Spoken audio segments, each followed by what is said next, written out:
சாய் பக்தர்களுக்கு என் அன்பு வணக்கங்கள். ஓம் சாய்ராம். என் அன்பு குழந்தையே, உன்னுடைய வாழ்க்கையில் பல இன்னல்களும் கஷ்டங்களும் தோல்விகளும் வந்து கொண்டே இருக்கிறது.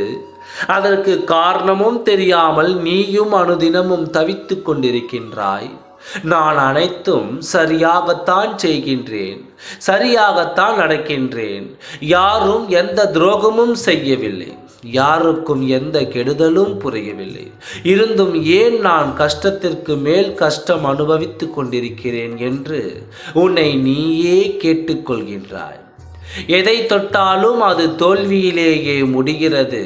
வெற்றி என்ற வார்த்தைக்கு என்னுடைய வாழ்க்கையில் இடமில்லாமல் போய்விடுமா என்ற கவலையும் உன்னில் அதிகமாகிக் கொண்டே வருகிறது. வீட்டில் இருப்பவர்களே உன்னை புரிந்து கொள்ளவில்லை என்று நீ கவலைப்படாதே. மலை போல் வந்த கஷ்டங்கள் பனி போல் இப்பொழுது இருக்கப் போகிறது. இதுவரை உன் வாழ்க்கையில் சந்தோஷத்தையே பார்க்காத நீ இனிமேல் சந்தோஷத்தை மட்டுமே பார்க்க போகின்றாய். யார் யாரெல்லாம் உன்னை கஷ்டப்படுத்தி அவர்கள் சந்தோஷப்பட்டார்களோ அதே கஷ்டத்தை அவர்களும் இப்பொழுது பெறப்போகின்றார்கள். ஆனால் அவர்களுக்கு நீதான் உதவும் போகின்றாய். ஏனெனில் என்னுடைய குழந்தை மற்றவரின் கஷ்டத்தை பார்த்து சந்தோஷப்படுபவள் அல்ல, அவர்களுக்கு உதவி புரிபவள். கஷ்டப்பட வேண்டும் என்று நினைக்கவில்லை, இருந்தாலும் விதி யாரை விட்டது?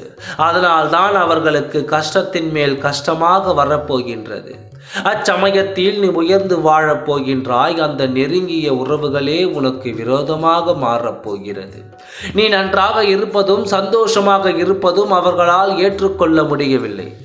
நீ எப்பொழுதும் கஷ்டப்பட்டு கொண்டே இருக்க வேண்டும் என்று உன்னை சுற்றி இருக்கும் உறவுகள் நினைத்து கொண்டிருக்கிறார்கள். ஆனால் அவர்கள் மத்தியிலும் உன் சாயப்பாவின் ஆசீர்வாதத்தாலும் நீ சந்தோஷமாக இருக்கப் போகின்றாய். அதை பார்த்து உனக்கு நெருங்கிய உறவுகளே உனக்கு விரோதமாக மாறப்போகிறது.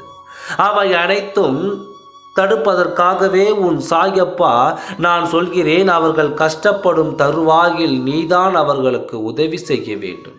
நான் கஷ்டப்படுவதற்கு முக்கிய காரணம் அவர்கள்தான். நான் சந்தோஷமாக இல்லாமல் போனதற்கும் அவர்கள்தான் காரணம். பின்பு ஏன் நான் மட்டும் அவர்களுக்கு உதவி செய்ய வேண்டும் என்று நீ கேள்வி எழுப்பக்கூடாது. உன்னை காயப்படுத்தியவர்களே மறுநாள் கஷ்டப்படும் பொழுது நீ அவர்களுக்கு உதவி புரிய வேண்டும். அதுவே உன்னுடைய தலையாய கடமை.